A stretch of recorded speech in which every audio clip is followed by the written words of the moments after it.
안녕하세요. 수업 밀리지 않게 잘 듣고 있나요?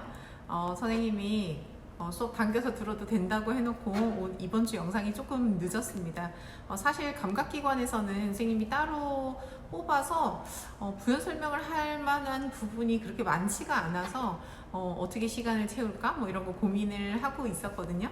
근데 시각에 관한 내용에서 조금 여러분들 이해 안 되는 부분이 있어서 선생님이 오늘은 감각기관 5개를 정말 그냥 복습 삼아 훑어주듯이 쭉 얘기를 하고 그 중에서 특히 시각에서 여러분들이 가장 이해가 안 되는 부분이 아마 선모체의 이완과 수축에 의한 수정체 두께 조절이 아마 이해가 잘 안 됐을 겁니다. 그래서 풍선을 이용해서 여러분들이 조금 더 수정체 두께 조절이 어떻게 이루어지는지를 알 수 있게 쌤이 보여주도록 하겠습니다. 그리고 시력 교정, 여러분들 지금 안경 쓰고 있는 친구들 많죠. 여러분들 눈은 아마 대부분이 근시안이라고 해서 가까운 곳은 잘 보이는데 먼 곳이 잘 안 보이는 그런 불편함이 있어서 오목렌즈를 이용해서 오목렌즈로 만든 안경을 써서 교정을 하고 있을 겁니다. 그래서 교정 방법에 대해서 얘기를 하도록 합시다. 자, 시각이 먼저 나왔는데요. 자, 시각 같은 경우에는 자, 무엇을 받아들이는 감각기관이냐면 잠깐 이거부터 얘기할까요? 자, 감각기관의 역할은 자, 외부의 자극을 수용하는 자, 수용체에 해당이 됩니다. 자, 수용하는 기관이고요. 자, 먼저 외부 자극의 종류에 따라서 이제 감각기관이 하는 역할이 달라지게 되는데, 그러니까 굉장히 이제 특징이 달라지게 되는데, 자, 시각 같은 경우에는 빛이라고 하는 자, 우리 많이 등장한 애죠. 자, 전자기파를 수용하는 감각기관이라고 할 수 있습니다. 청각기관이라고 하면 자, 귀를 뜻하는데요. 자, 청각 같은 경우에는 자, 음파라고 해서 음파. 자, 이것도 역시 파동에너지의 한 종류입니다. 자, 파동에너지의 한 종류고, 자, 공기라고 하는 자, 물질을 매개 삼아서 이렇게 파동에너지가 쭉 전파되는 걸 얘기하는데요. 자, 음파는 간단하게 얘기해서 파동이라고 하는 건 진동이거든요. 떨림. 자, 공기의 진동, 즉 공기의 떨림을 감지하게끔 발달돼 있고, 자, 그 다음 세 번째 나온 감각기관이 후각입니다. 자, 기체로 되어 있는 화학 물질에 반응을 합니다. 공기 같은, 자, 공기 속에 섞여 있는 어떤 화학 물질이나 어떤 특정 입자의 냄새, 자, 이런 것들에 대해서 이제 예민하게, 굉장히 예민한 기관이죠. 이제 반응을 하고요. 자, 그 다음 미각. 자, 미각은 자, 후각이랑 비슷하긴 한데 얘는 이제 액체에다가 녹여야지만 받아들일 수 있습니다. 그래서 액체, 화학물질이라고 하는 외부 자극에 반응하는 것이 미각입니다. 그래서 우리가 음식을 먹고 맛을 느낄 때는 액체에다 넣거나 혹은 뭐 혀에서 녹이거나 혹은 이빨로 열심히 씹어서 이제 즙을 내거나 해서 그 액체화된 화학물질을 받아들이게 되죠. 자, 그다음 이제 마지막으로 나오는 것이 피부 감각입니다. 피부 감각. 자, 피부 감각은 굉장히 다양한 외부 자극에 반응을 하게 되는데 뭐 예를 들어서 뜨겁고 차가운 거라든지 자, 어떤 물질이든 간에 자, 온도라는 걸 가지고 있으니까요. 자, 그 다음에 쓰다듬거나 스쳐 지나가는 느낌? 자, 이런 것들. 자, 그 다음에 누가 때려요. 그러면 굉장히 아프죠. 자, 그때 때렸을 때 이제 통각하고 압각이 동시 작용을 하게 되는데요. 어쨌든 누르는 느낌, 그 다음에 이제 굉장히 강한 이제 아픈 느낌, 그 다음에 이제 쓰다듬거나 스쳐 지나가는 느낌, 차갑고 뜨거운 이제 온도를 감지하는 느낌, 이런 것들, 이런 외부 자극에 대해서 반응을 하게 됩니다. 자, 단면을 보게 되면 자, A, B, C, D, E, F는 여러분들이 떠올려 봅니다. 우리 배운 거니까. 자, A가 뭐죠? 자, 소정체죠. 자, A는 소정체라고 하는 부분이고요. 자, 우리 눈 안에서 빛을 굴절시키는 자, 렌즈 역할을 하고 있습니다. 자, 여기에서 빛이 잘 굴절이 돼야 자, 빛이 잘 굴절이 돼서 잘 눈에 시세포한테 빛을 갖다 줘야 눈이 좋다, 잘 보인다 이렇게 얘기를 하고요. 잘 굴절시킨다는 건 이제 굴절을 조금만 시켜야 되고 굴절을 많이 시켜야 되는 상황들이 있어요. 그때 멀리 있는 걸 보거나 가까운 걸 보거나 그때 굉장히 빠른 속도로 이제 즉각적으로 반응을 하는 게 이제 잘 굴절시키는 겁니다. 그래서 수정체에서 이제 빛의 경로를 꺾어서 이제 뒤에 여기 이제 노란색으로 보이나요? 실제로 약간 노란색을 띠고 있는 자, 망막이라고 하는 뭐 중요하지 않은 부분은 없지만 자, 눈의 기능을 생각했을 때 망막은 굉장히 중요하거든요. 왜냐하면 여기에 시세포가 존재하기 때문에 분포하기 때문이에요. 자, 시세포를 가지고 있는 시세포가 뻗어 있는 망막이 가장 안쪽에 있고 자, 수정체에서 빛을 굴절시켜서 자, 이렇게 굴절시켜 빛이 저 멀리 있는 빛은 직진해야 되는데 삐뚤삐뚤하네요. 자, 어쨌든 저 멀리서 빛이 이렇게 눈으로 와요. 이제 제일 처음에 빛이 뚫고 들어오는 우리 몸에 가장 먼저 닿는 이 부분은 뭐냐면 자, 생각나나요? 우리 EBS 수업 들었는데 각막이라고 하는 부분이죠. 자, 각막 같은 경우에는 요 부분이잖아요. 요 부분. 자, 요 부분은 어디랑 이어지냐면 이 부분이랑 이어지죠. 자, 이 각막은 뭐의 일부분이냐면 선생님 방금 얘기한 것처럼 요렇게 가장 바깥쪽에 있는 막이랑 연결되기 때문에 제일 바깥쪽에 있는 막의 이름이 이건 여러분들이 떠올려주면 좋은데요. 자, 공막입니다. 그래서 공막이 변해서 앞으로 노출되어 있는 게 각막이고요. 어쨌든 각막 잘 보이려고 하면 빛이 뚫고 들어가야 되는 투명한 막이어야 됩니다. 자, 그래서 공막은 흰색 막이지만 제가 눈 앞으로 밖으로 나와서 빛을 통과시켜야 할 때는 이제 투명하게 변했다 이렇게 보면 되고요. 자, 어쨌든 빛이 와서 각막을 지나서 자, 여러분들 눈의 가장 가운데 있는 새까만 부분입니다. 여기가 눈의 새까만 안쪽 부분이 여기를 통해서 보여진다고 보면 되고요. 자, 이 부분 새까만 그 작은 동그라미를 뭐라고 부르냐면 동공이라고 부르죠. 동공. 또 동공이 커야 이쁘다 이러면서 여러분들 서클렌즈 끼는데 서클렌즈를 끼면 서클렌즈 여기다가 이렇게 소프트 렌즈를 올리는 거거든요. 이렇게. 근데 여기에다 소프트 렌즈를 이렇게 올리면 이 각막 앞부분이 숨을 못 쉽니다. 그 다음에 넣었다가 뺄 때 손으로 이렇게 잡아서 빼잖아요. 그래서 이 가장자리 부분이 빨려 나가면서 스크래치를 많이 남겨요. 그래서 이 소프트 렌즈 같은 경우에는 너무 오래 끼면 정말 눈 건강에 안 좋습니다. 그래서 여러분들 벌써 끼지 마세요. 나중에 진짜 예쁘고 연애하고 꾸며야 될 때 눈 다 망가져서 진짜 친구들 한참 꾸미고 다닐 때 중학생 때부터 렌즈 끼는 애들 렌즈 못 끼거든요. 자기가 너무 아파서 못 껴요. 그래서 이제 렌즈는 늦게 끼면 좋아요. 자, 어쨌든 서클렌즈는 특히 좋지 않습니다. 미용을 위해서 하는 거라서. 자, 어쨌든 여기 동공이에요. 자, 얘가 이제 수정체. 이제 쌤이 얘기했고요. 자, 수정체를 지나면서 빛이 꺾입니다. 자, 굴절되고요. 자, 빛을 모아주는 특징을 가지고 있는 게 볼록 렌즈고 수정체도 그래서 빛을 모아주는 거예요. 꺾어서. 자, 얘가 이제 딱 모이는 장소가 이 부분 보이나요? 이 부분? 자, 이 부분을 황반이라고 하는데 실제로 여러분들 눈 해부를 해보면 노란색으로 보여요. 노란색 동그라미 점으로 나타난다 해서 한자로 옮겨서 황반이라고 부르고요. 자, 이 황자는 누를 황자입니다. 노란색을 뜻해요.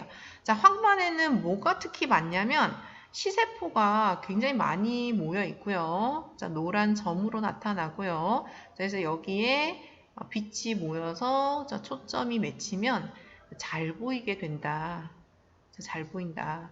지금 노랗게 돼 있는 게 이제 시세포가 깔려 있는 거, 시세포 실제로 이렇게 약간 누르스름한 색깔을 가지고 있고요. 시세포들이 모여서 다발을 이루면서 빠져나가는 구멍이 있어요. 이 부분. 자, 이 부분 보이나요?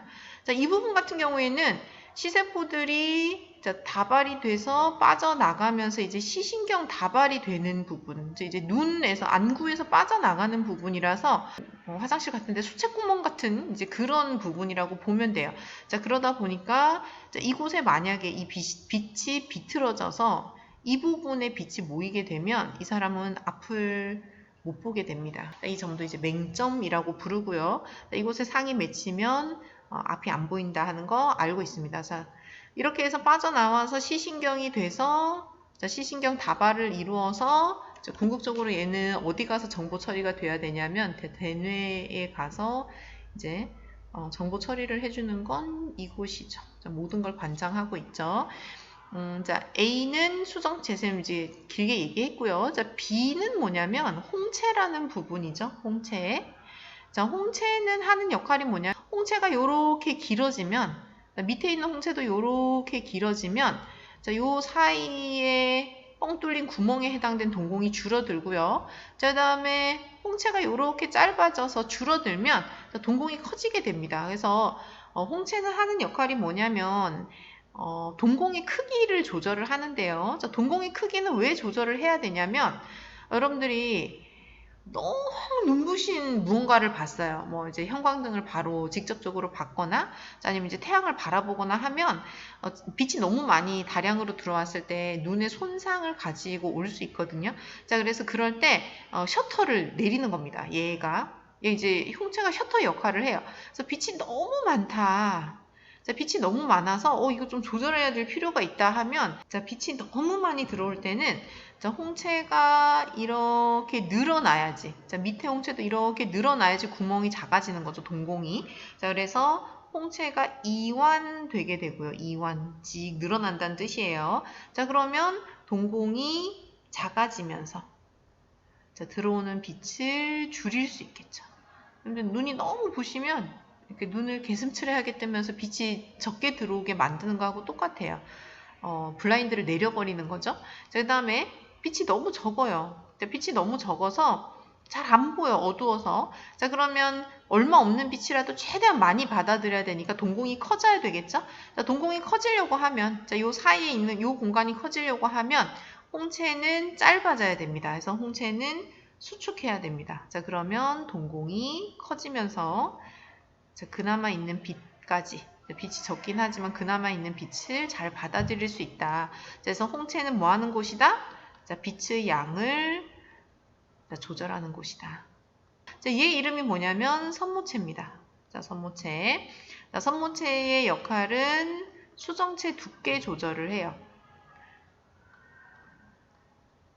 자, 우리가 1학년 때 렌즈 배울 때 여러분들이 봤던 렌즈는 보통 유리거나 플라스틱, 투명한 플라스틱이었겠지만 투명한데 도톰하면서 말랑말랑해요. 그래서 얘가 그냥 딱딱한 유리처럼 고정된 게 아니라 얇아졌다 두꺼워졌다 하면서 굉장히 즉각적으로 반응하는, 즉각적으로 두께 조절을 해서 물체를 잘 보게 하는 말랑말랑한 곳이다. 이렇게 기억을 하고요. 여기에 보면 이렇게 삐죽삐죽 해서 수정체를 붙들고 있는 근육 보이죠? 자, 이 붙들고 있는 근육의 이름은 선모체 소대입니다. 선모체 소대. 자, 선모체 소대는 선모체 움직임에 따라서 그냥 모양이 바뀌는 인대예요. 인대. 얘는 이제 근육이 아니라서 스스로 수축 이완을 하지 않는 부분입니다. 선모체에 따라서 움직이는 부분이에요. 그 다음에 이제 여러분들 뭐 각막을 다쳤다 뭐 이런 얘기 많이 들어봤을 거고 혹시 눈이 너무 충혈되고 아파서 병원에 갔더니 안과에 갔더니 의사 선생님께서 결막염입니다. 자, 결막에 염증이 생겼습니다. 뭐 이런 얘기 들어봤을 거예요. 결막에 염증이 생기면 눈을 뜨고 있기가 굉장히 힘들고 눈이 너무 이제 피곤하고 힘들어서 빨갛게 충혈되고 그 다음에 정말 아프고 괴롭거든요. 이 렌즈 끼는 사람한테 이제 주로 나타나는 증상인데 이 결막은 이 부분을 얘기해요. 그러니까 밖으로 여러분들 눈 밖에서 만지거나 할 수 있는 부분이 각막이고 자, 눈 안쪽으로 들어가 있는 이 부분이 결막입니다. 결막. 자, 눈은 짱짱하게 모양을 유지하고 있어야 돼요. 그죠? 구의 모양을 유지하고 있어야 되기 때문에 완전 물처럼 투명하진 않는데 몽글몽글한 액체가 여기를 꽉 채우고 있습니다. 그 몽글몽글한 액체의 이름이 유리체입니다. 그래서 안구를 꽉 채우고 있는 자, 앞부분의 구조가 좀 복잡한 거 같고 뒤쪽에 시세포가 있잖아요. 가운데는 별거 없잖아요. 가운데 빈 공간이잖아요. 자, 근데 빈 공간을 놔두면 안 되죠. 누가 와가지고 내 눈에 한 방 때리면 얘가 납작 탁해져 버리니까. 자, 그래서 형체를 유지하기 위해서, 그 다음에 이제 빛이 통과를 해야 되니까 색깔이 있으면 안 돼요. 불투명하면 안 돼요. 그래서 굉장히 투명한 몽글몽글한 유리체가 여기를 채우고 있다는 거. 자, 이는 이름이 뭐죠? 쌤 아까 얘기했죠. 자, 각막은 얘가 변한 거다라고 하면서 얘는 공막이다 이렇게 얘기를 했고요. 자, 근육이나 지방들이 덕지덕지 붙어 있는 부분입니다. 자, 이 부분이 이제 안구를 붙들고 있다. 안구를 이렇게 붙들고 있지 않으면 또 눈이 막 안에서 돌아가겠죠? 그러면 안 되니까 저 근육이 붙들고 있는 부분이고요. 가장 바깥막에 해당이 되죠? 눈에서는. 제일 안쪽에 시세포가 있는 게 망막이었고 제일 바깥쪽이 공막이었고 가운데 이 망막하고 공막 사이에 새까만 막이 하나 있어요. 진짜 어떤 느낌이냐면 종이에다가 이제 검댕이 가루를 막 묻혀놓은 종이 같은 약간 그런 느낌이거든요. 얘는 이 안구 안쪽을 안막 처리를 해줍니다. 동공 이외에는 빛이 들어오지 못하도록 까맣게 안막 처리를 해주는 부분이고요. 자, 얘는 자, 멜라닌 색소가 집중적으로 모여있는, 자, 멜라닌 색소가 집중적으로 모여서 새까만 색을 띠고 있는 맥락막입니다. 아이고, 글씨가요. 자, 맥락막입니다. 다시 써줄게요. 자, 맥락막입니다. 자, 얘는 안막 처리를 해줘요. 새까맣게. 여러분들 아침에 일어나고 싶지 않고 계속 자고 싶을 때 안막 커튼 치면 진짜 시커멓게 방을 유지할 수 있거든요. 그런 것처럼 자, 눈 안을 새까맣게 자, 빛을 차단해주는 역할을 합니다. 귀가 나왔는데요. 자, 귀도 우리가 이제 여기서 제일 중요한 건 청각에 관여하는 애들이랑 청각에 관여하지 않는 애들 그냥 구별하는 정도? 뭐 크게 어렵진 않습니다. 생물은. 자, 귓바퀴가 있고요. 자, 귓바퀴의 역할은 소리를 소리. 자, 쌤이 이제 음파라고 얘기를 했죠? 자, 공기가 웅웅웅 하면서 이제 떨리면서 왔을 때 이 소리를 잘 듣기 위해서 모아주는 역할을 합니다. 여러분들 이제 뭐 저 조그만 귓바퀴가 뭐 그렇게 크게 소리를 모아주겠어요? 뭐 이런 생각이 들겠지만 귓바퀴 역할은 의외로 커요. 그래서 이제 뭐 화상을 입거나 혹은 뭐 전쟁통에 나가서 뭐 잘려 나가거나 해서 귓바퀴가 이렇게 떨어져 나가거나 피부에 붙어버린 사람들은 실제 소리를 잘 못 들어요. 그래서 귓바퀴의 역할은 소리를 모아서 우리 귀로 잘 들어갈 수 있게 해준다. 자, 이렇게 해서 모아진 소리가 들어간 첫 번째 길이 외이도입니다. 자, 귀의 바깥쪽에 있는 좁은 길, 자, 길도자를 써서요. 바깥 외, 그 다음에 귀 이자, 이제 길도자를 쓰면 되겠죠. 그래서 외이도를 통해서 이제 모아진 소리가 들어가서 이 음파라고 하는 파동 에너지를 감지하는 첫 번째 장소는 쥐예요. 자, 이 이름이 뭐죠? 종이장보다 더 얇은, 그래서 충격을 가하면 굉장히 쉽게 터지는 진짜 소중한 곳이죠. 자, 고막이라고 하는 부분이고요.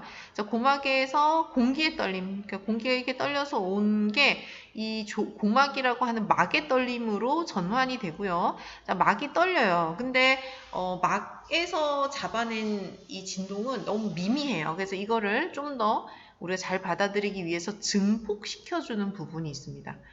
증폭시켜주는 부분, 소리를 이제 키워주는, 뭐라고 얘기해야 될까요? 스피커에서 송출하는 부분이라고 보면 될까요? 자, 어쨌든 소리를 증폭시켜주는 부분이 있는데, 자, 여기가 예전에는 자, 들을 청자, 근데 굉장히 작아요. 근데 얘는 정체가 뭐냐면 뼈야. 그래서 듣게 해주는 엄청 쬐끄만 뼈라는 뜻에서 청소골이라고 불렀던 뼈거든요. 요즘에는 여기를 뭐라고 부르냐면 우리말로 바꿔서 귓속뼈라고 부릅니다. 자, 어떤 용어가 나와도 여러분들이 이 부분이라는 걸 알면 돼요. 자, 귓속뼈라고 하는 부분이고요.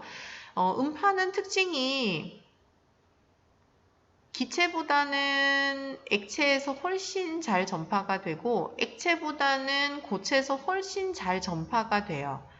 자, 이유가 뭐냐면 여러분들 파동이 전파될 때는, 특히 음파가 전파될 때는 반드시 뭐가 있어야 되냐면 매질, 자, 중간에 이 파동 에너지를 전달해줄 중간 물질이 필요하거든요.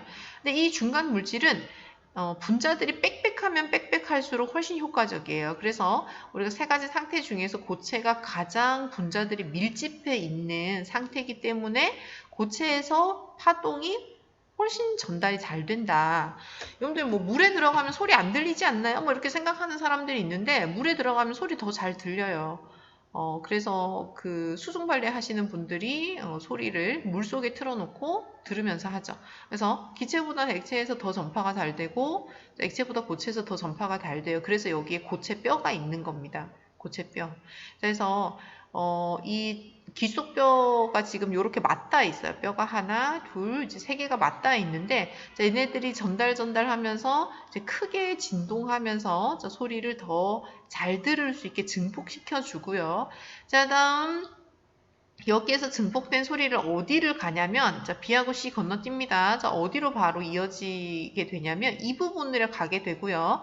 자, E는 생김새가 달팽이처럼 생겨서 이렇게 뱅글뱅글 돌아나가죠. 소용돌이처럼. 자, 그래서 얘는 달팽이를 닮아서 달팽이관이에요.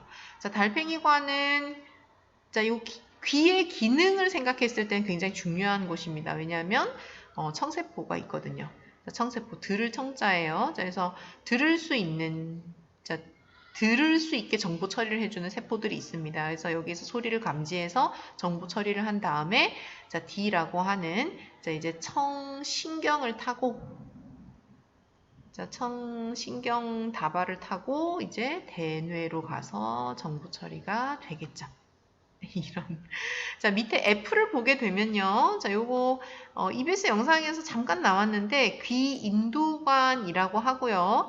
자, 귀하고, 인두라고 하는 그 목에 있는 기관하고를 연결해주는 부분이에요. 그래서 뭐 한마디로, 여러분들 입하고 귀가 여기를 통해서 이제 공기가 왔다 갔다 하면서 연결이 돼 있어요.